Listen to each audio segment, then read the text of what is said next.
Mr. Donby. Question 2. Mr. Speaker, over the last 10 years, from 2010 to 2019, our medical schools have increased their combined annual intake by around 60%, from around 320 to 510. In 2020 and 2021, we admitted another 40 medical students each year. These were students whose overseas medical studies were disrupted by the COVID-19 pandemic. While our main source of doctors will continue to be our local medical schools, about 200 locals who study or practice medicine overseas return to Singapore annually. Most of them study or work in Australia, the United Kingdom, or Ireland. In addition, we supplement recruitment with qualified doctors from recognized universities from other countries to ease the workload in specific departments and hospitals. Currently, the top 5 countries that our foreign doctors are recruited from are India, Malaysia, Myanmar, the Philippines, and the United Kingdom. The attrition rate of doctors from the public healthcare sector into private practice is acceptable, and it ranges from 3% to 5% in the time period 2019 to 2021.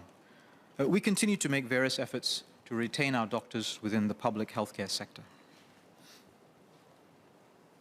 Mr. Donby. Thank you, Speaker. I thank SMS for his reply.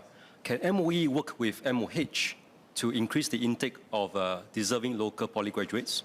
Second SQ, I understood that returning Singaporeans from recognized foreign universities have a difficult path of obtaining their full registration licenses. Can actually MOH put in measures to ease the transition? Thank you.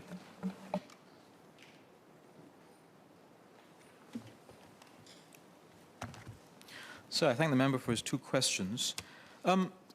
There is a point that is related across both of the questions, which is that we have to have a series of processes that maintain standards for our medical professionals. So on his first question, it is about the standards around education and the academic standards. The second is around safety and the regulatory practices around person being fully registered. So in both cases, we have a framework looking at the standards required to enter medical school and then to enter full practice. On the first point, whether those standards for medical students should be altered in some way, I think he'd agree with me that it shouldn't. We do have to make sure that the people who go into medical school have the aptitude, the attitude, the ability to not just complete their studies, but have the ability to do well. Having said that, there are poly graduates who are making it into medical school, and we see them reported in the press. And I think the importance is that they have met those standards and then are able to flourish within medical school, and they have a fulfilling career. We'll continue to study this space.